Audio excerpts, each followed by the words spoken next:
Halo teman-teman, apa kabar semua? Balik lagi di channel saya. Pada video kali ini kita akan bahas apa itu perintah dasar pada AutoCAD ini. Kebetulan saya pakai yang AutoCAD 2010. Jadi kita akan masuk ke dalam pembahasan tentang perintah dasar AutoCAD Array. Jadi perintah dasar array ya. Nah, sebenarnya array itu ada array 3D, ada array 2D, ada array 3 dimensi, ada array 2 dimensi. Di sini saya akan coba menjelaskan apa itu array, tapi yang di 2 dimensi dulu ya. Jadi array itu adalah suatu perintah yang memungkinkan kita untuk membuat kopian dari objek asli menjadi beberapa gitu ya. Memungkinkan melakukan duplikasi secara ada dua tipe, ada rectangular, ada secara polar ya. Tapi untuk di AutoCAD versi baru sepertinya ada ini apa namanya array path juga ya. Jadi ada sesuai jalur gitu. Nah, kebetulan saya pakai 2010. 2010 belum ada yang namanya array path gitu ya. Kita bisa masuk ke apa namanya F1 atau AutoCAD Help. Kita ketik saja ARRAY array, kita pilih array command. Jadi referensi kita ya selalu dari sini aja ya. Nah, ini konsepnya, teman-teman bisa membuat kopian atau duplikasi dari objek ini dalam rectangular atau polar gitu ya. Dan pattern atau pola rectangular atau pola rectangular, pola persegi atau pola melingkar yang disebut sebagai array. Jadi untuk array yang persegi rectangular, kita dapat mengatur number of row, jumlah dari baris dan jumlah dari apa namanya kolom, beserta jarak di setiap kolom dan row-nya atau jarak di setiap duplikasinya. Nah, ini terlihat ya. Ini saya zoom sedikit kali ya,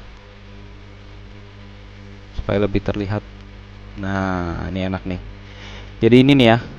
Ini distance between kolom. Jadi kalau titiknya di sini ya, makanya jarak dari ini ya ke sini gitu.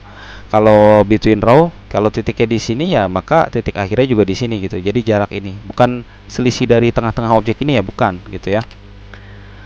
Terus mana sampai tadi? Sampai mana tadi?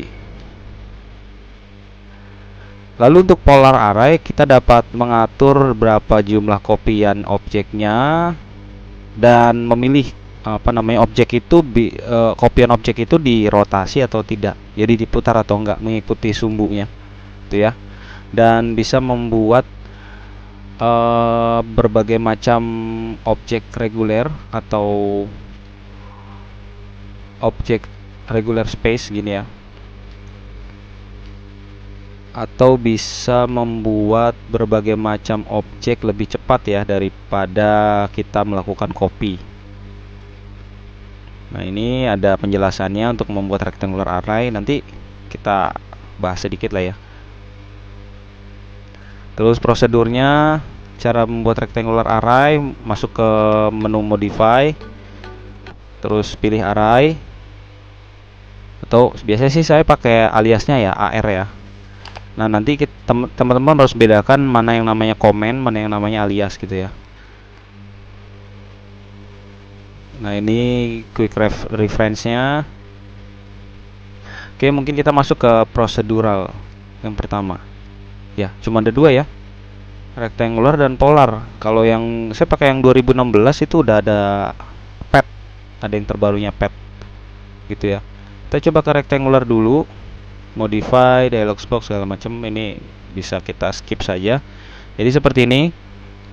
Ini adalah hasil array rectangular yang sudah saya buat sebelumnya, di mana objek yang biru ini adalah objek asli atau original object. Kita bisa menggunakan aliasnya AR, itu adalah alias dari array ya, atau kita ketik saja lengkap, itu adalah komennya adalah ARRAY. Jadi pada komen lain kita ketik array, itu komennya dari array gitu ya. Oke, terus ke tadi bilangnya ke modify kan, modify terus ke ini array. Secara default dia akan membuka jendela array. Nah, di sini kita pilih rectangular array. Kolom itu udah terlihat ya, 1 2 3 gitu ya, yang dari sumbu apa namanya ini nih, X gitu ya. Ini coba kita jadi 2 gitu. Nah, ini kan 1 2 gitu ya. Oh, berarti sumbu Y ya yang berdiri. Ini row itu sumbu X. Nah, gitu. Misalnya 2 kali 4 gitu ya. Lalu offsetnya, jaraknya ini dari sini. Kita coba lihat, yang pertama adalah row offset. Nah, ini konsepnya di sini, dimana row offset ini adalah ketinggian ya. Itu row itu di sumbu Y. Jadi gini. Misalnya ini saya ganti warnanya merah dengan ketebalan inilah 30. Nah, row offset itu artinya di sini.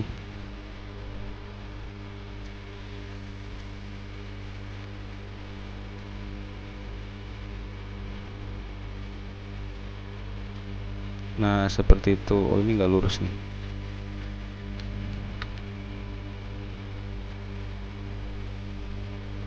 Nah, ini row offset.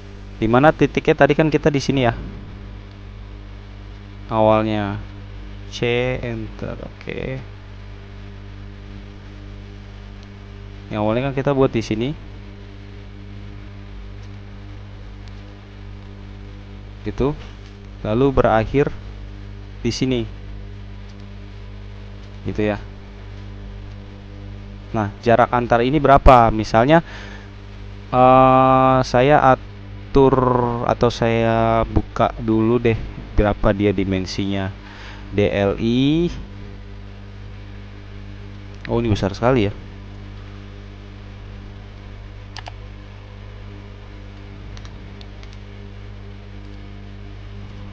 Oke.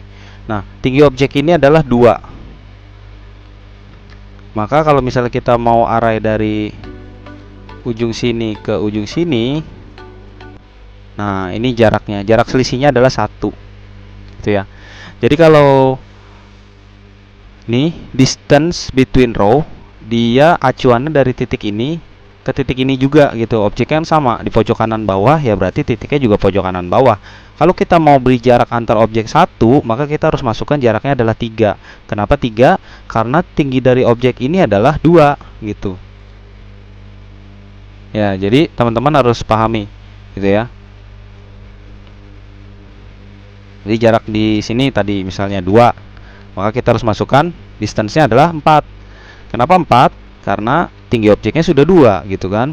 Ditambah jarak ini 2. Jadi hasilnya 4. Nah, karena saya mau jarak ini 1, maka saya masukkan 3. Kenapa 3? Karena jarak objek ini panjangnya sudah 2. Selisih ini 1, maka 2 tambah 1 hasilnya 3 gitu ya. Nah, kalau yang apa namanya kolom, mana tadi yang kolom? Nah, ini distance between kolom itu dari titik ini, contohnya saya ambil di sini aja lah ya. Line, saya buat line dulu seperti ini. Nah, gitu ya. Lalu nah gitu.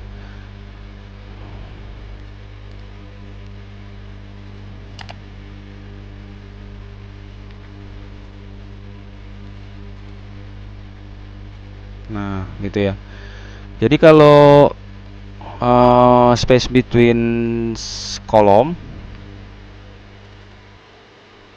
konsep, nah ini di space atau distance between columns itu titik acuannya sama. Misalnya dari sini ya berarti acuannya dari sini jaraknya. Coba kita lihat ini objek ini berapa kali berapa gitu ya. Sama ya, 2. Jarak ini adalah 3. Nah, otomatis selisih ini kan adalah 1 ya. Pasti itu mutlak ya. 2 tambah 1 hasilnya 3 gitu. Nah, jadi seperti itu. Kolom pun sama. Kalau misalnya teman-teman mau jarak ininya 1, ya masukkan 3. Kenapa 3? Karena objeknya sudah 2 panjangnya. Jadi teman-teman harus tahu dulu nih panjang objek ini berapa. tinggi objek ini berapa gitu, dan selisih yang mau teman-teman atur itu berapa gitu. Contohnya ini saya copy deh sedikit.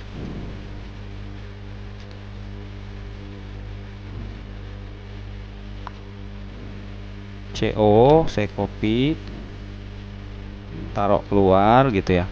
Nah, ini kan jaraknya 2. Misalnya kita mau buat selisihnya ini di tengah-tengah ini nih, space-nya itu 2,5 lah ya. Maka AR, pilih yang rectangular, terus select objeknya yang ini ya. Pilih objek yang ini, kemudian enter untuk konfirmasi. Lalu row kolomnya kita atur. Misalnya row-nya 3 saja lah. Terus kolomnya misalnya 2. Gitu ya. Maka hasilnya seperti ini. Kemudian row offset itu jarak atasnya tadi ya 3 nggak apa-apa. Terus kolom offsetnya itu selisihnya tadi berapa, 2,5 ya. Maka panjang objek ini kan udah 2, kita tambah 2,5 berarti 4,5 gitu. Maka kita preview, hasilnya seperti ini gitu ya. Escape. Misalnya row offsetnya saya tambahkan 1,5 gitu. Sorry, jangan 1,5, 5,5 lah. Oke. Nah, ini kita ukur DLI. Ini kolom dan ini row. Nah, gitu maksudnya ya. Coba AR. Nah, ini. Mana ini kelihatannya? Sini saya geser sedikit. Nah, ini ya. Nih. Ini 5,5. Ini 4,5. Yang ini. Gitu maksudnya ya. Jadi teman-teman harus tahu juga nih tinggi dan panjang si objeknya. Oke, selanjutnya adalah ini array yang polar. Ini objek aslinya nih. Lalu kita array melingkar gitu ya. Ini saya copy dulu deh samping buat nanti contohnya.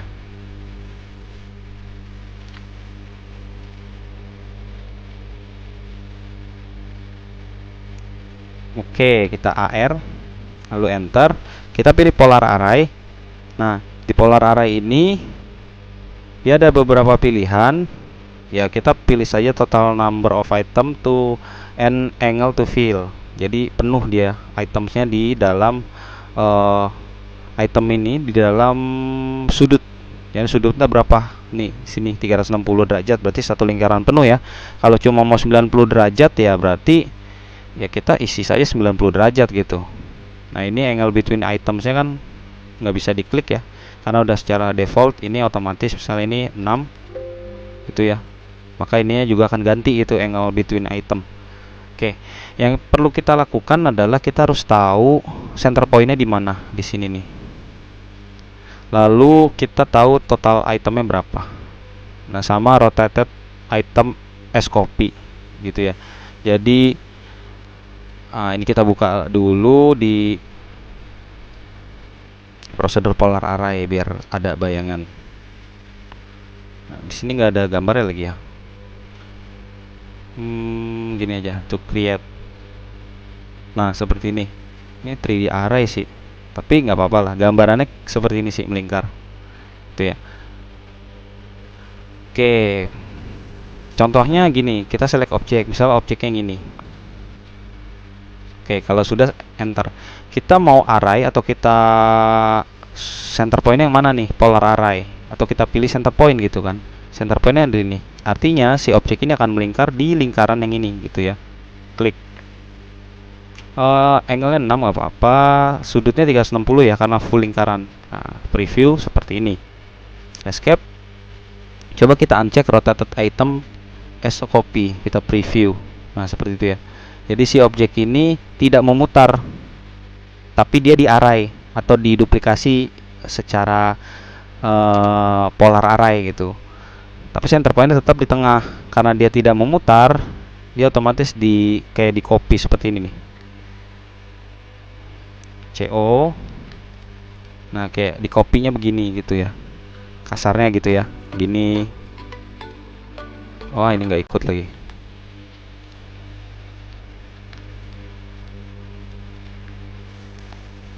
Ya, kasarnya seperti itu. Ya. Coba kita lihat lagi. Select objeknya yang ini, enter, kemudian center pointnya pilih yang ini, kemudian ininya di uncheck, kita preview. Nah, itu ya. Ya 4 lah, 6 lah biar kelihatan. Nah, tuh sama kan posisinya.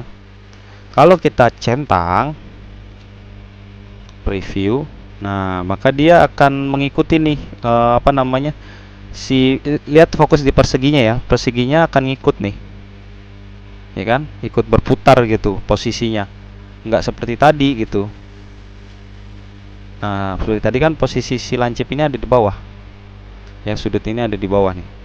Kalau kita centang, nah ini dia ngikutin ke center point semua, itu ya. Cancel dulu nih, saya hapus.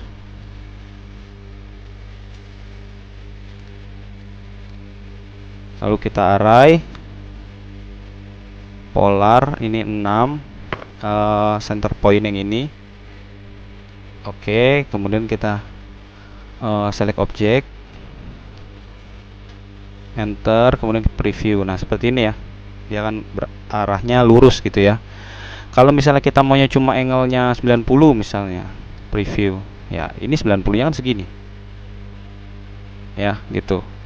Kalau misalnya 180 gitu, preview ya, maka seperti ini gitu kan, ini 180 nya gitu, atau 270 gitu. Sebenarnya sih udah kelihatan ya dari sini ya previewnya. Kalau full pasti 360, maka oke. Nah ini semuanya ke center point nih. Nah ini kan center pointnya ya. Shift klik kanan, center. Nah di sini kan center pointnya. Ya seperti itu. Kalau untuk kalau untuk array path itu ada lagi ya di AutoCAD versi terbaru ya. Mungkin saya akan buatkan video terpisah gitu. Oke. Mungkin saya rasa cukup sampai di sini pembahasan kita mengenai array. Apabila teman-teman ada pertanyaan ataupun ada sanggahan dan ada komentar tentang penjelasan saya dan tentang array, apabila ada masukan lagi boleh di kolom komentar ya. Saya sangat terbuka sekali, sehingga saya juga menambah wawasan nih, dan teman-teman juga punya referensi tambahan kan gitu ya. Dan jika teman-teman suka jangan lupa di like juga videonya. Dan tentu saja jangan lupa di subscribe channel ini. Oke, mungkin dari saya cukup sampai sekian. Semoga bermanfaat. Akhir kata, terima kasih dan sampai jumpa.